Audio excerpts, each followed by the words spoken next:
Bola yiqilsa, sizlar ko'pincha nima xatoni qilasizlar? Sizlar bolani ovutib, uni emizib, uxlatib qo'yishga harakat qilasizlar.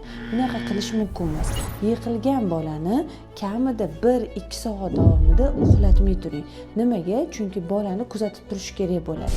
Agar bolani boshida shishkili paydo bo'lgan bo'lsa, injiq bo'lsa, uyqusi buzilgan bo'lsa, ko'ngli aynab, qusish bo'ladigan bo'lsa, sochi kattaroq bola bo'lsa, ko'nglim aynayapti deb aytadi. Lekin kichkina bolalarda aytolmaydi, lekin fontan bilan qusishi mumkin bo'ladi. Ko'zini qorachiqlari ikki xil bo'lib qolsa yoki qulog'idan qon kelsa, burnidan qon keladigan bo'lsa, darhol shifokorga murojaat qilish kerak bo'ladi.